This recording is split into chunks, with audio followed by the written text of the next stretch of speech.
everybody's been talking about just one limb, but the whole body is affected. That one limb, you're compensating, and you all were trying to look both ways, and you were all losing your balance. So how it feels is quite tough, isn't it, for these kids? And what is important for me as a physio, that I'm looking at these children and I'm listening to this, I think, okay, one arm, everybody's talking about one arm or one side or one leg, but what about that whole person? That little person who's scared, that little person who's now has to put his body together and doesn't know where the body is. So what are we going to do as a rehab? Traditionally, we've done loads of stuff. I've done 42 years of work, and when it comes to flaccid, it's almost the hardest thing to do anything. And I admit that, like everybody else's, I'm equally learning. So our first case was a French little boy. We thought it was transverse myelitis. He was diagnosed with transverse myelitis. And then only later on hindsight, we realized he's AFM. But obviously he lives in France. I don't see him anymore. So we all have made those mistakes. And we rely on these guys to give us a decent diagnosis. So sometimes when we don't have the diagnosis, or parents give us this diagnosis, we don't have the correct diagnosis, it's quite hard for us to do the assessment. So here we spend 2 hours for children to do assessment, and we are lucky that Transverse Myelitis Society pays for first assessment, and we obviously offer one session free afterwards. So in this assessment, Sarah just said, how do you assess? It is tough, because if you've got a child who has gone through this massive trauma, it's not just the arm that is affected, the entire body that is not moving. And what I wanted you to be aware, that you were only looking onto the side that you could move. On the other side that you didn't move, you didn't look. And it's simple as that. You don't look to the side that you don't move. And that becomes, in some ways, it affects upper, or the first type of nerves as well. So I'm going to go through some of that. So for me, I want to make the child to become as symmetrical as possible. And I want to make the child as happy to initiate movement as possible, and functional as possible. So what are my options when the muscle is not working? And if I just focus on that particular one muscle that is not working, or one arm is not working, I'm going to lose the child to be cooperative with me and have fun. So I need other things. So I rely on virtual reality. I rely on a lot of other technical stuff to do. FES is one of them. Tom says it doesn't work, but to me, I'm maintaining the muscle. Got you. I'm maintaining the muscle. I'm preparing the muscle to be ready for whenever.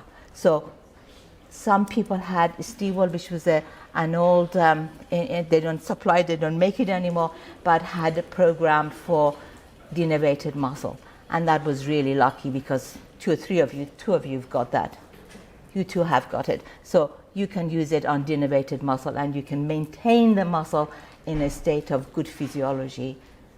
But meanwhile, we have to do other things. So here, Agnieszka and I, we spend a lot of time trying to find out what to do is the best, and how to make the child work well, and how to maintain the child's and the whole body movement, as well as improve, as well as show that we are able to achieve the next stage. Okay, so I've decided, we've done a lot of traditional stuff, we're going to do a different way. And some of you have been here, we do certainly use wide variety of sensory modalities. One of them are cushions, and you've all stood on the mats, and we also use small peanuts to do stretch. So we don't do passive movement as some of people like to do, assume that we do. We don't do them. We just get the patient to sit on an air cushion, or we get the patients to move on a peanut so that they can actually move the entire body. So we've got a child here.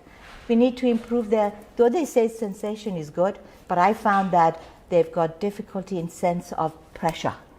because the muscle is not functioning, the sense of amount of weight they can put on anything, or if they want to make a potty, they can't really mold it easily. They can't put the force of the body on it. So sense of pressure is reduced. They may not have pain or other sensation, but sense of pressure is reduced. Sense of vibration sometimes is reduced. So we use a vibratory mat, we use a power plate, and we use another type of, it's called thumper. So we just thump them, the whole body, so that they get sensation. We also feel that because they're not using one side of the body, or one arm, or one leg, they actually lose ability to any visual tactile. So touching them on their affected side, invariably they don't want to look. They don't want to be engaged. So it's a challenge to get a child who doesn't want to be engaged with their affected side to get them challenged. So this is the area we work a lot on, visual tactile. Auditory sounds as though, hey, they're not deaf, but it's not a question of that. They actually don't listen to the information. They don't want to listen to the information because they've already been bombarded with an awful lot of stuff, one. Secondly, because it's at the beginning of their journey, they've not had the normal development of learning the language, what it means. And we're giving them a whole lot of language to do, and they're confused. So we need to make the language more effective and simpler in our instructions. And it's challenging. I mean, a simple thing to say, reach forward, is really difficult for a child to reach forward where and how. But if you say, touch this, they will aim to do it. So it is important, again, for each child, for each person, to find what language works for them. Certainly when we use in a virtual reality, we see kids are able to copy the movement far easier than actually listen to instruction from us. So we go for that. Proprioceptive, Tom touched on that. It's actually big aspect of the work we do, because if this person sitting or little child sitting on an air cushion, we see they are totally to one side. They don't engage their affected side. It's just his arm, but they are not moving towards that side. And we see from the back that they started not firing back of the neck, so the neck is getting stiff, or they're overusing the side of the neck, and they're getting stiff that side too. And they're overworking their unaffected side to the extent that that is becoming abnormal. So we need to try to find some sort of a proprioceptive system that we can get normality between systems firing. We had a lecture on this on cerebellum. There was a doctor from Holland, Van Wegen. He gave a lecture about how important it is to achieve symmetry in the brain. And the way he did it is using scans and information, visual stuff passing by. And you could get symmetry in anybody. And I've been doing that with Agnieszka. We've been working on a balance system, and we can get children standing and they are surprised, or getting the arm level. They're very surprised that this has happened. But you can actually work on getting that system working. Some of the children have facial muscle. They've got difficulty with swallowing as well, as Ben mentioned it. We are trained, Agnieszka and I, we are both trained to use a different types of a neurostimulator called AmpCare, which is just to stimulate swallowing. But obviously, the speech therapists, they're always worried and they want to come into the session, and we are happy to have them. Happy to have the speech therapists to come.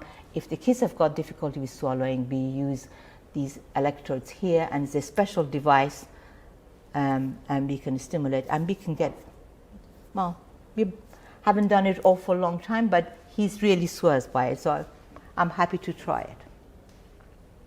Improve posture is the biggest and the most important issue for all the children who are asymmetrical, to have symmetrical body posture, because if they don't, they're not going to recruit right group of muscles on their unaffected side. If they start shifting to their unaffected side, it's going to cause definitely a problem. So we need to be certainly work on that. As a result of that, we really want to stop or prevent or reduce scoliosis. Hence, we always recommend these sensory air cushions for parents to sit on, for children to sit on, so that parents can sit on too. Parents can sit on too. Parents have got bad posture. So sitting on an air cushion and playing a game, it encourages symmetrical activity of trunk, abdominal and back extensors and the neck. And that is really vital. So they are not doing these kind of activity and they're not doing these kind of posture. So they are adapting a near a normal posture. And all our little children have sensory air cushion to sit. If they don't want to sit on that, they've got a little hockey stool to sit on. And most parents buy them those little hockey stools because it actually improves symmetry. Weight transfer.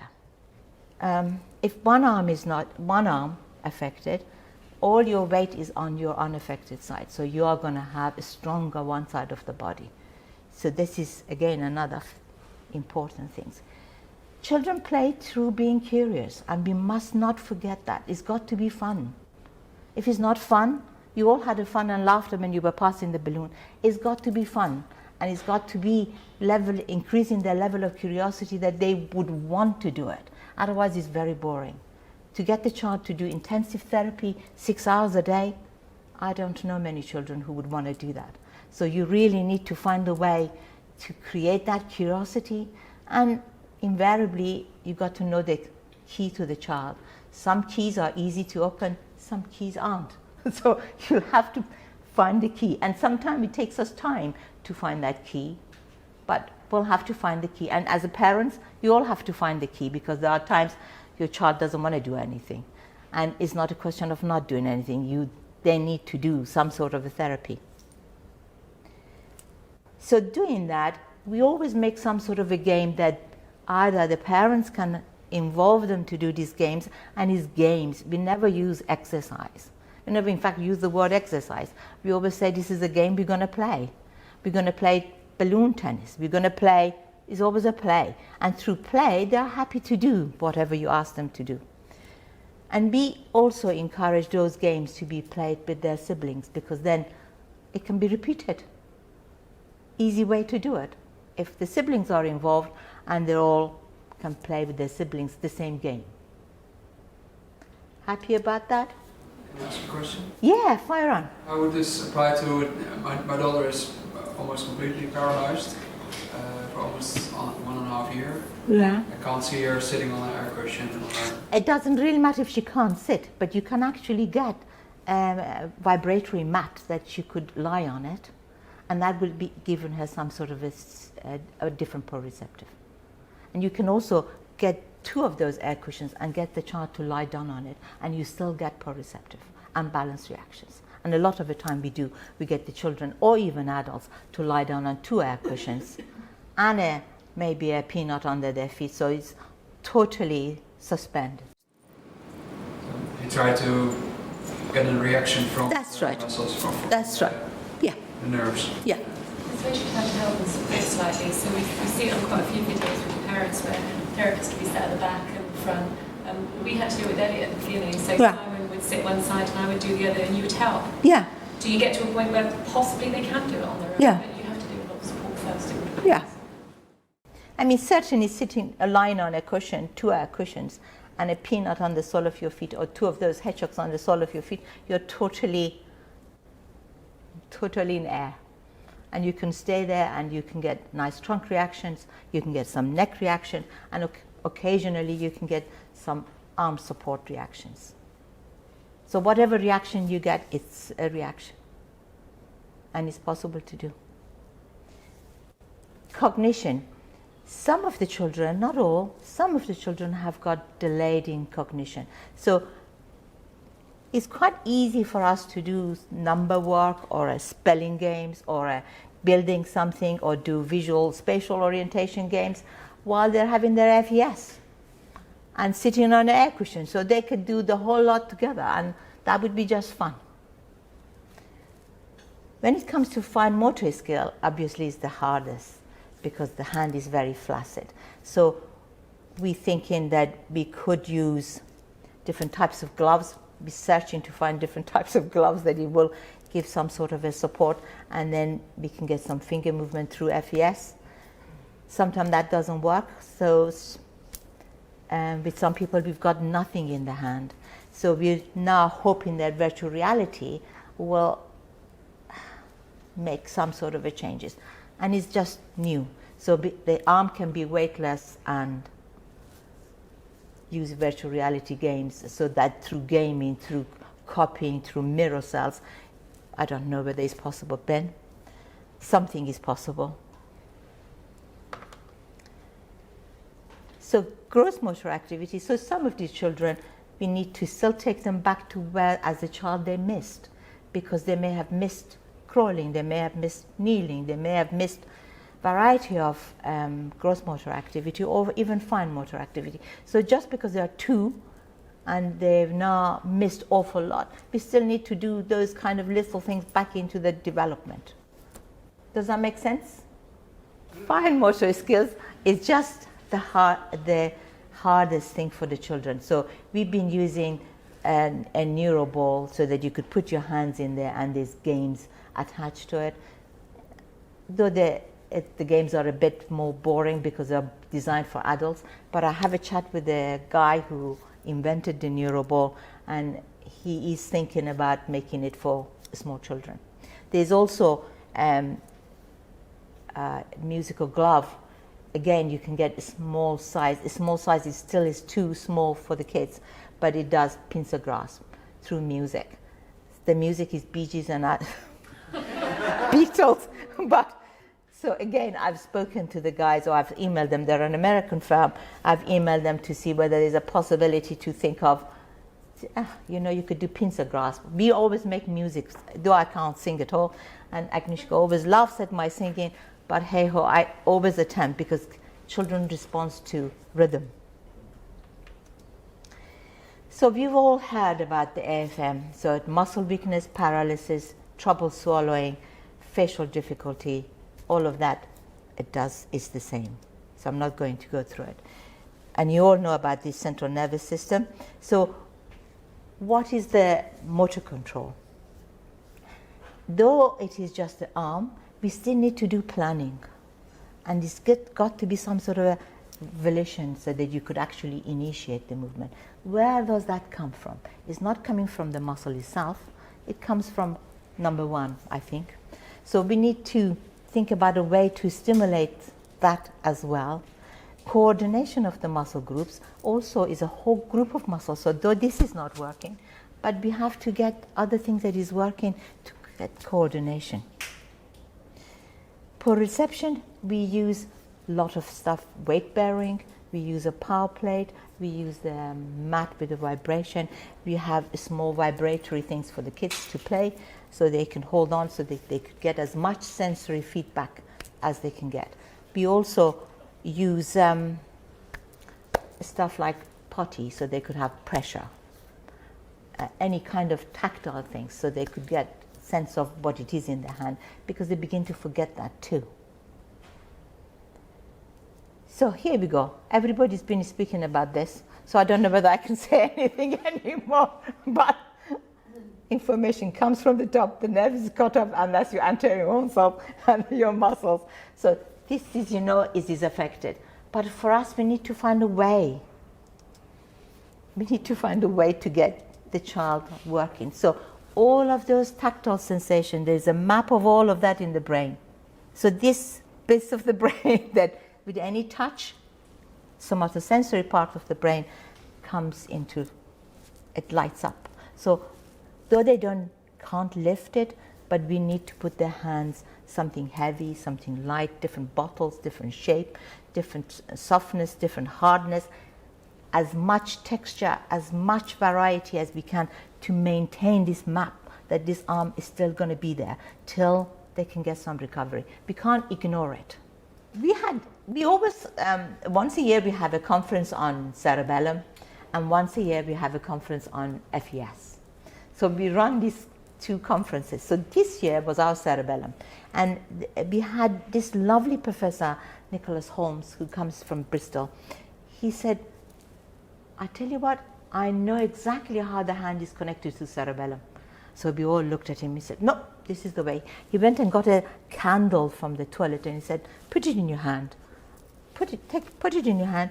Keep doing this several times. And then suddenly my hand jumped because I was predicting the weight of that and it wasn't quite the weight I anticipated to be. He said, that's how the hand works with cerebellum. So you need to stimulate the cerebellum.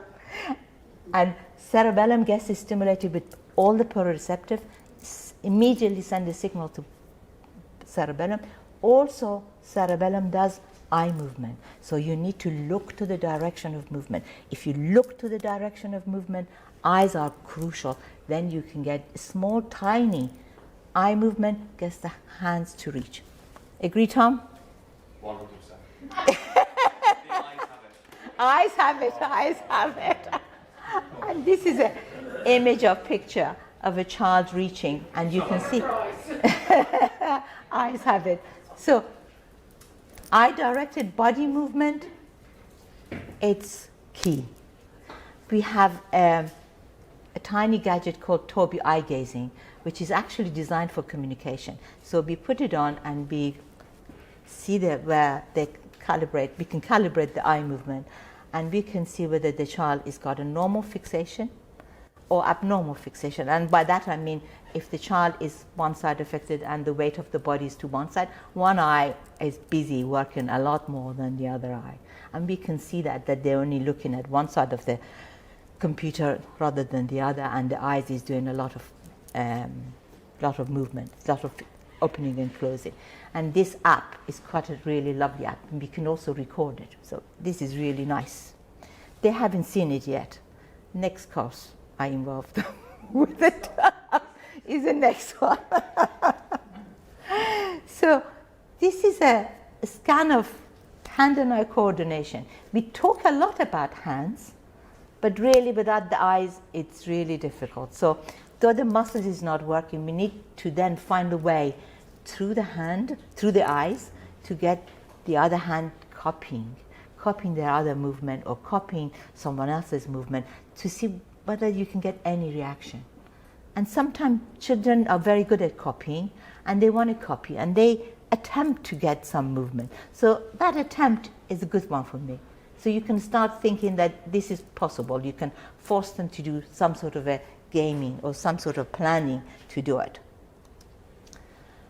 Now this is a wonderful, I love this. I know you lot think, wow, but I love it because it's a circuitry for eye movement. And you can see so many areas of the brain is affected by just looking.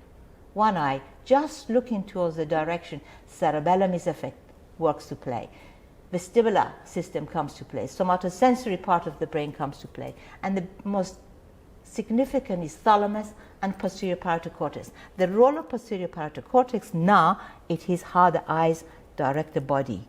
And also there's a map of the arm and the hand in the posterior parietal cortex. So grasp is just there. So we need to stimulate, though it is anterior horn cell, but I think this is also needs to work on. We need to work on it. This is a picture which is years now I'm working on this eye business since 2011. So this is a visual motion center in the posterior parietal cortex, in the dorsal part of it. So it is navigation. What does navigation mean? So the moment you think you're going to stepping sideways, you first look and then you step. The moment you think you're going to reach to touch something, you look and you touch. If you don't look, you don't even aim. So for children, we need to encourage that because they got used to doing this now. Or even not doing that, Well, doing this. They were babies, but they forget. They forget. So Grown-ups forget too. grown up, there you go. See, such good patience. He knows the stuff. Motion perception. So motion perception is a little thing called MT.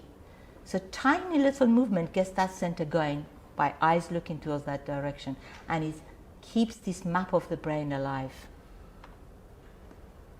The next bit is the ventral system of the brain.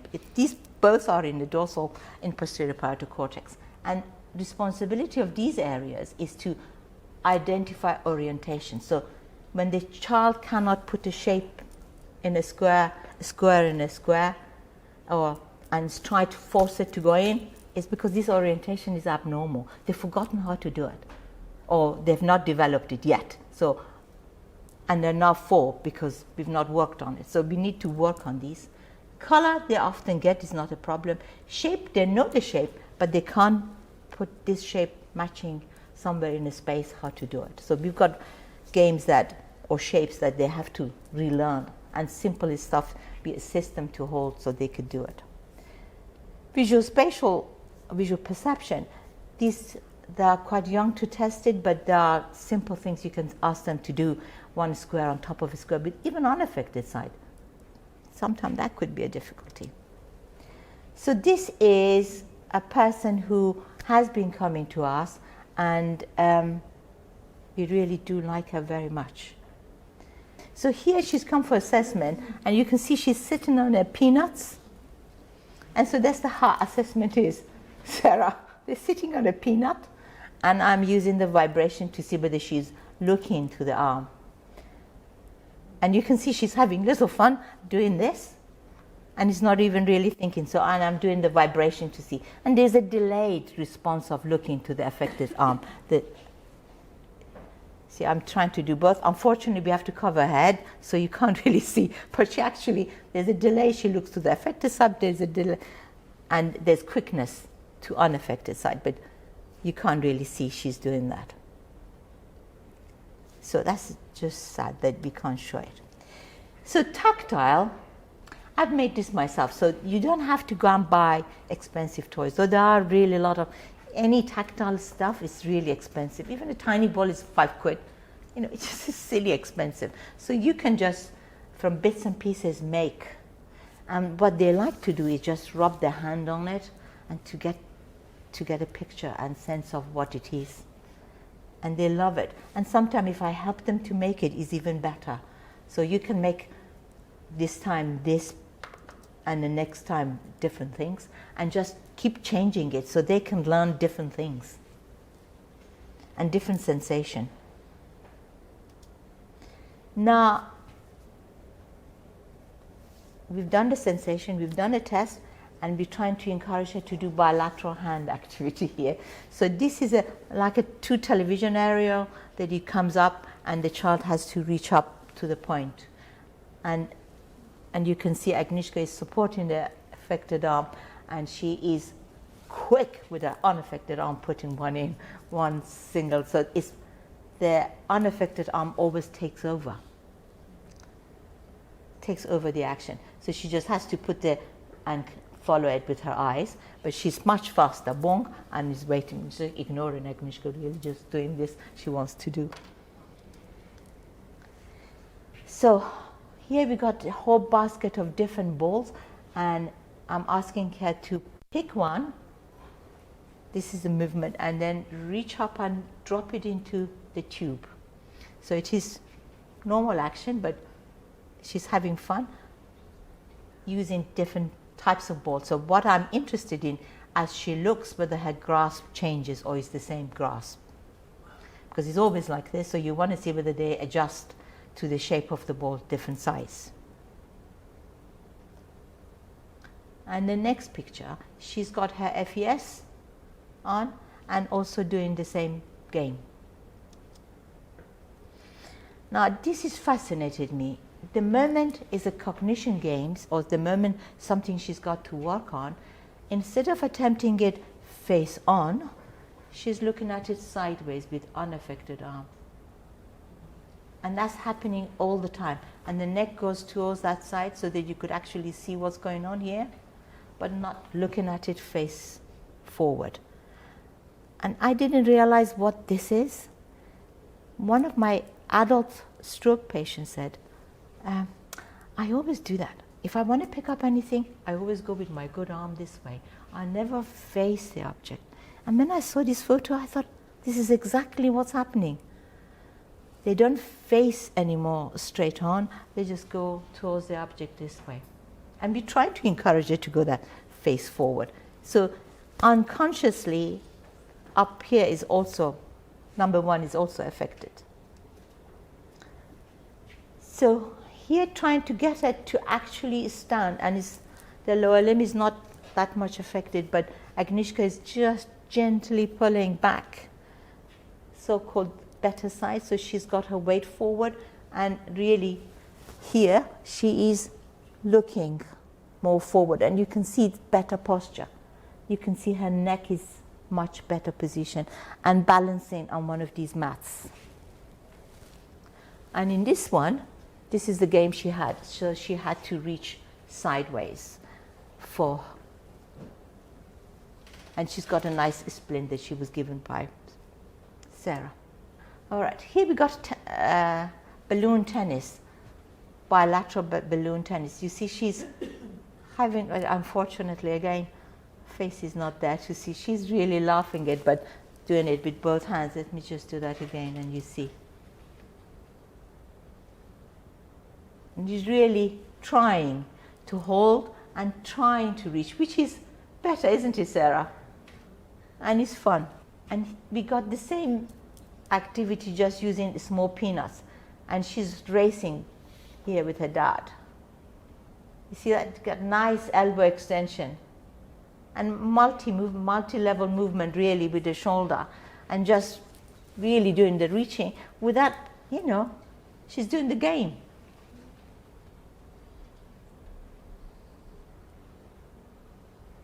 And I'm holding her legs because if I don't, she just wants to cheat and just roll right through. It's called cheating.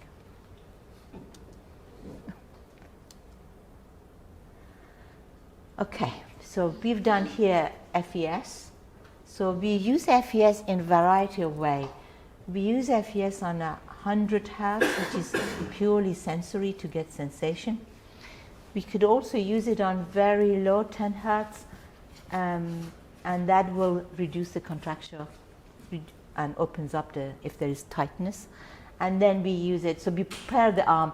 If there's a contracture, we do 10 Hertz.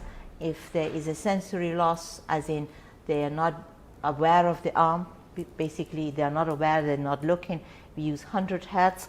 And then we do 45 Hertz to get muscular action. So she's had the whole lot going. And here I'm holding her hand, but she's actually, you can see she's initiating to push the ball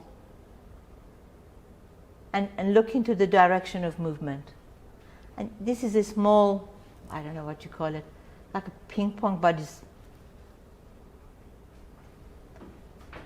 and it's actually Montessori games that this guy is German company, they sell it, and it's just really, they sell good toys.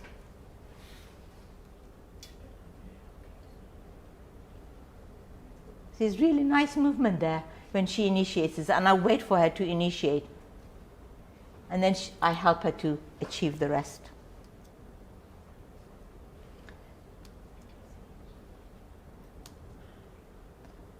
Okay, now this is what I've learned from this little professor. He's my professor. You can see the neck, only one side firing. And of course we got quite a lot of kyphosis, and this was the early stages. Don't look like this. It's early stages. He's changed. He's changed. He's sitting now on a hockey stool. I don't know whether that's a film. No, she's sitting on a hockey stool and having FES. So every time it comes up, he's got to go with the movement. So he's doing his trunk movement as well as he's having his FES. I think because some games for him to do, but he was just focusing on this. And this is a Stewell that they've got, which is the best machine ever.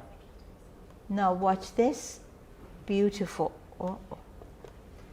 You can see the shoulder, unaffected, so-called unaffected side. You can see the scapula, it's really high up. It's that much compensation has been happening with that arm. So here he's doing a virtual reality game, and he's got to hold the ring. He's standing on a balance mat, so he cannot be a wide base to one side. He's really has to stand up really nicely, otherwise he feels he's falling. So he's working quite hard on the virtual reality. And he's got to the stage that virtual reality makes sense to him to do this. So he can be doing these activities, driving a car or doing any other games in there, quite a long time and not bother. Really not bother. You could stand in there a whole hour. As long as he's doing the games, he's not bothering how many repetitions he's done. So we've done our work, and you can see in this one, beautiful sitting. Nice posture. But this is how it happens. So when one arm is weak, you can see the whole posture is affected. So this is number 2. Number 1 is not doing any writing reactions. There is no trunk writing reactions here. It's all to one side, and these muscles obviously become weaker. But once we've done a bit of work, he's sitting quite nicely. So last time he came, he sat on a hockey stool, and I noticed that neck again. The head is just to one side. But the shoulder and scapula is better. The back is a lot better. He's really not that rounded. On a hockey stool, he looks really good. And he's not coming 100% weight here. You can see with his bottom is on both sides. But scapula is still high, but not as used to be. So there is an improvement. I mean, that's, to me, is considerable improvement from before. But the head we still need to work on. And here he's doing puzzles. Obviously, he's got movement in his hands. And he knows all kind of ways to cheat. All kind of ways to do things that he would not have to reach up with the shoulder. See how he's actually using his trunk to do this? So if he can't get the movement, he does this with his trunk to get the movement. So these are compensatory movements. Should we allow this compensatory movement to carry on, or should we stop them? It's always the child wants to do them, and they happen very fast. And soon this becomes a difficulty. I feel we need to kind of constantly keep an eye on these kids so that they will not cheat. So these are the sensory stuff we use to step on, to hold on, to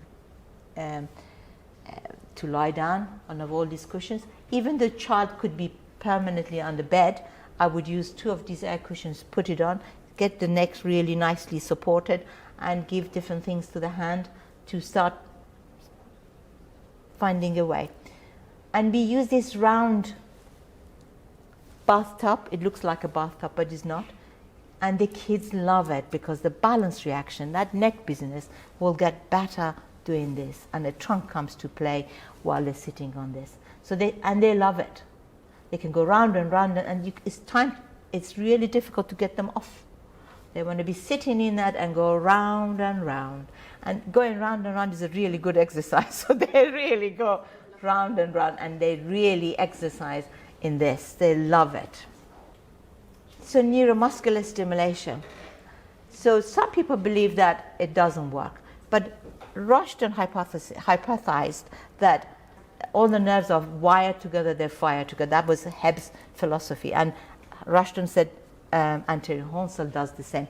So I spoke to Ben, and he said, did you say routine or?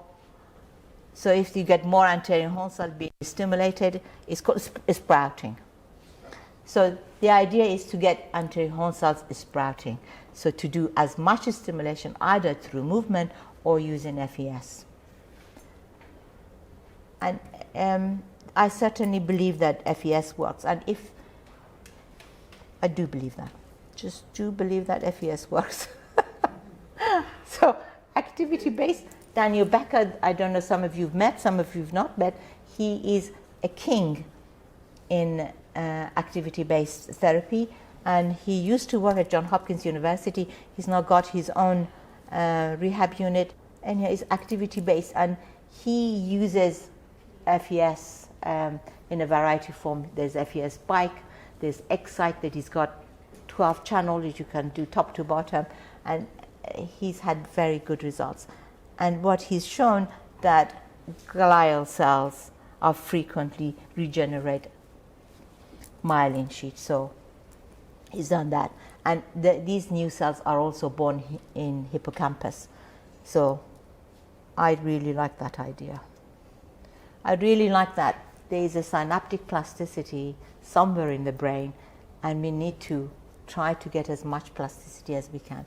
And stimulating and get sprouting anterior horn cells could also help. So if we stimulate on the bottom bit and get anterior horn cells sprouting, and from top bit to work on cerebellum and posterior parietal cortex and get map of the hand, hopefully we can get neuroplasticity firing and you're done. But sadly, or happily, I don't know what's the word, we are still learning. And the kids are really our little professors. They teach us what we need to do for the next stage, or how to work with them constantly to improve. And we need to always look outside the box. We try to find all different types of ways to stimulate. So Molly suit, I don't know about these things. Can you get the Molly suit? Molly suit is a kind of a newer things in the market, and it's got tiny little electrode. It's like a tracksuit bottom, and it's like a tracksuit, and you can wear it an hour and a half every other day. And Kirsten is now recommending it to kids. She's recommended to somebody who's got AFM. So the suit has got tiny little electrode embedded in it, so it looks as though you're having FES top to bottom. And Agnieszka is trained, so she can put the... So, and there's the trousers with it. And there's a little control there, and we can then put how much stimulation we want to put. And that's the control. So the control pad goes in front, and Agnieszka's learned, but also this company, they come here and assess the child. So we don't know yet the effect of it on AFM, but certainly I've done it on kids with a very floppy, like a rag dog kids, and response is really, really unbelievably good. So I don't know, we could try. I always think the kids should have suit, DM suit, so that it could be tight and it gives them their body the sensation. So if their trunk is affected and they've got a suit on, they could feel safer wearing a suit. Suit has also got arms that you can hold their shoulder and prevent subluxation. And it can also have little rods in it to stop the scoliosis. So it is really good thing to wear. The musical glove I spoke to you, so you could also try it. Try any of these things. It's just really trying to find out what works. So virtual reality soon would be, no, actually, you can get some of the virtual reality we've got here. You can get it through some charity. And if you speak to Imogen, who is the salesperson, she can direct you towards the charity. And one of the mothers who's got TM kid, she got it through a charity. And charity rang me, and I said, yes, I recommend it. So it's another way of getting a child to do exercise, but they got to be 5 upwards. And that's it.